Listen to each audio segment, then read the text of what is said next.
And the HD, is it micro HDMI, same as the older cameras at the output? Or is it full HDMI, the connector?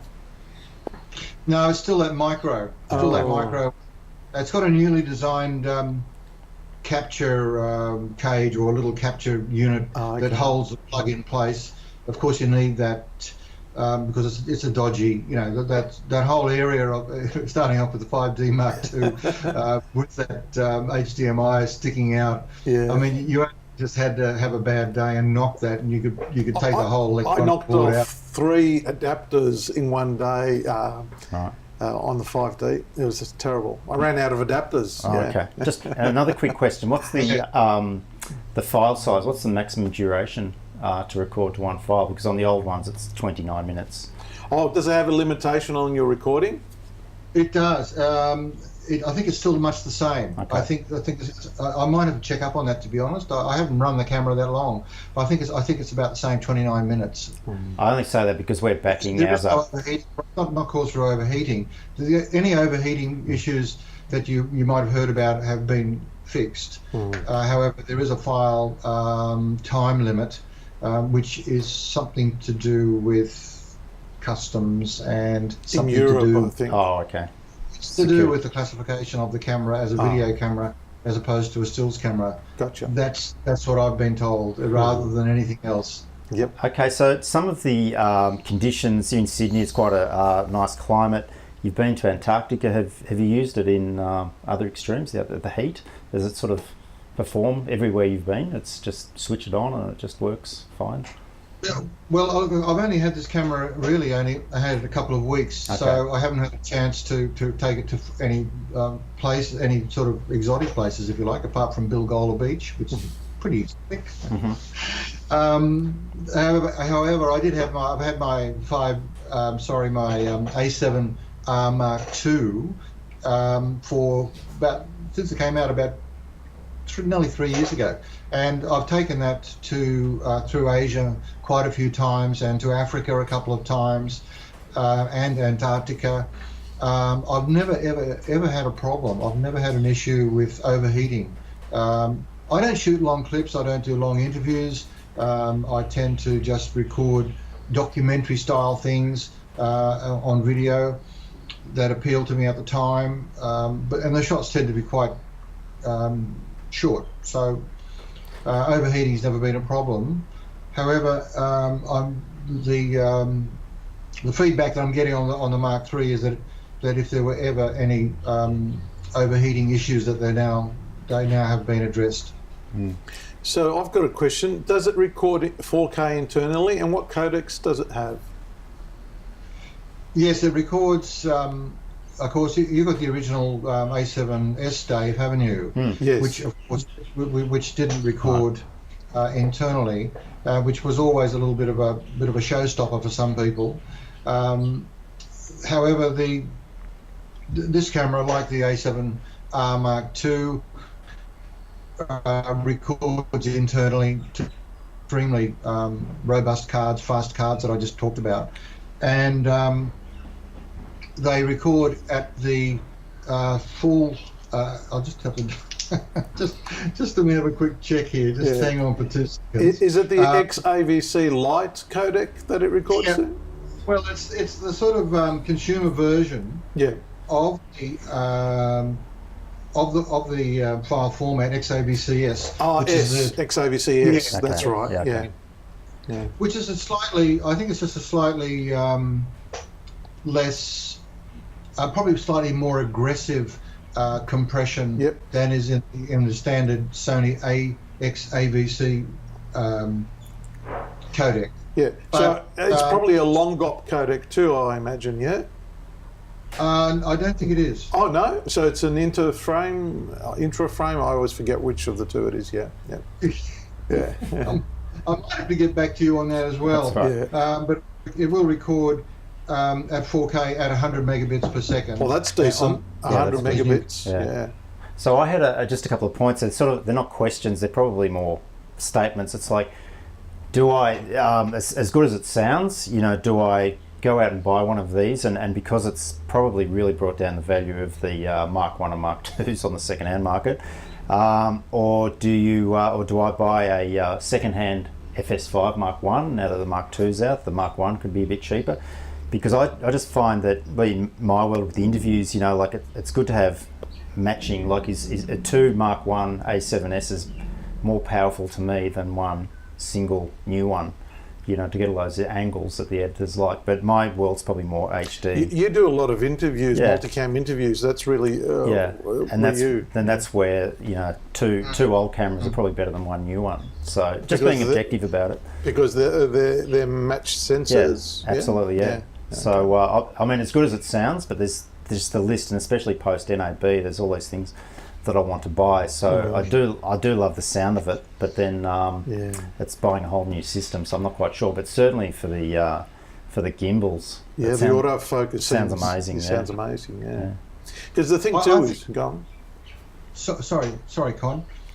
David, I think I have an answer for your question about good. do you buy a second-hand FS5 or Mark II or Mark 1. I think you need to really always say to yourself that if you're going to be doing documentary work where you're moving around with people, you've got to capture things that are happening in front of you over which you have very little control, then for me, this is not the camera. This is not the camera to use. Sound issues, what do you do? It's a compromise, it's a workaround. Holding it up to your eye in this manner and walking around, tripping over things, the ridiculously shallow depth of field that you often have to at night. All these things come into play. I still believe that these cameras hold a place, but I think it is a very special place, like gimbals. I think they're a lovely camera to maybe even just shoot. People like shooting interviews on them because they have because of their shallow depth of field, and you can always get your audio sorted out. There's no imperative to rush. You can get it all. You've got a little bit more time to consider and work around the limitations of the camera. But I think as a documentary maker myself, I would always be thinking of something like an FS7, an FS5 camera. That is the camera that I can put on my shoulder, I can use in any lighting conditions, and I can pull focus and follow focus very, very easily. I can hold it on my shoulder for a decent period of time. I just think I still believe that the fact that it's a stills camera that shoots video is one of its pluses, but it's also one of its weaknesses. Well said, Peter. Just to clarify again, the A7R Mark III, that's a 40. How big a megapixel camera is it compared to the A7S? S Mark 1 is only 12. 12, and how much is the? This one's the same as the Mark II, which is 43.6 megapixels. Wow. No wonder the pictures are so good. Yeah. As in the stills images that you take. Yeah. Yes. It doesn't utilize the it utilizes the full sensor, but it doesn't actually. The frame size is not exactly 7,952 by 5,304. Okay. Yeah. It still uses a very clever, without frame skipping or pixel binning, you're still able to utilize the whole sensor, so you still get the benefit of the large sensor and all the things that probably scrumptious things that come with large sensors we still have. But in the crop mode, in the APS-C mode, which is now assignable. The other thing about that is with these new assignable features, I have the APS-C crop, which is just assigned to a button. So I can jump in at the end of the lens. If it's not quite long enough, I can just hit a button and it just takes me in a little bit further. And we're in video mode with virtually no change in quality whatsoever. Wow. That's amazing. Yeah. Just one thing, can you please just lift the camera back up into shot, please, Peter? And can you just flick open, I can almost want to reach in and do it myself. Can you just flick open the little side doors, just show us where Sure. the inputs are and the SD cards are? And Yeah. okay, Okay, I'll get oh, no, that. okay, that's cool. Yeah, so there's the two slots. That's cool. I get that. Yep. And then the other side has Yeah. just the Just the thing to say on these slots, David, is slot 1 is the sort of the hero slot that records in the higher higher bit rate. The second one is slightly slower. So there is one. Slot number 1 is the one where you put the fast card. Is that the one at the bottom there you're pointing to? So it's the That's bottom right. slot? Number Yep. bottom. Yep. Okay. That's right. Yeah. Around the other side, you've got much the same as what's on yours, on your A7S. I'm sorry. yeah. That's why So I you've expect got that remote your plug. headphones. Just a bit higher, your, please, Peter. Just oh, lift sorry. up. That's it. Yeah, cool. Yep, Yeah, beg your pardon. yep. That's cool. No, I can see that. Yep. So Yeah. they also have a USB-C connector instead of a normal USB 2? It's got It has the small regular USB Okay. as well as now the new USB Type C connector as well. So if you're which is very- tethering, it should be really fast to do high-quality images to a computer, yeah? It is faster, yeah, but more importantly, it's actually stronger. You can't put the cable in the wrong way. It's USB Type C is a far more robust system and much better suited for a small camera body than your original USB Micro. Type 2. Yeah. Yeah, Yeah. yeah, Okay. yeah. I've been using to update the camera. I used this recently, the USB Type C connector, and it's very solid. You put the cable in there, it doesn't jiggle around. It's great. Okay. Big important question. Did you record an unboxing video when you got it? That's a joke. Please tell me you didn't. No, I didn't do an unboxing video. Good to hear. Yeah, that skill. I don't know whether I have the skill for unboxing. I tend to go and make myself a cup of coffee or get myself a glass of wine, and it's a bit of, like most people, it's a little bit of a performance that goes on. I don't think I would like to share that with other people. It's far too slow and measured, That's right. I You agree. savour the experience, yes. I agree. Yeah. So have we talked about everything about the camera? I'm pretty happy with that, and we can put up. Are you contactable, Peter? If people want to ask you any questions or I believe you do some training as well, Peter?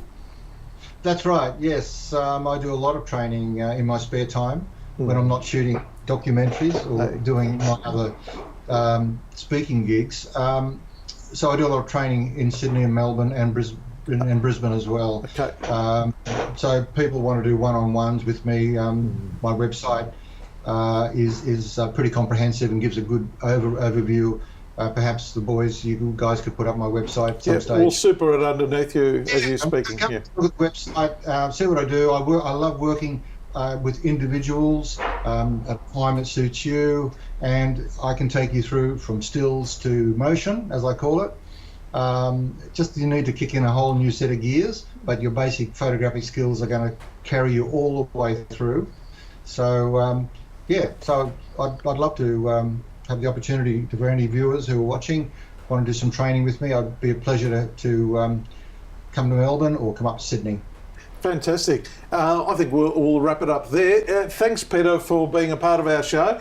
It's been a pleasure. So I'm glad to see that the technology seems to have worked. Yes, it's our first one, and so far so good. It's amazing. It's really amazing.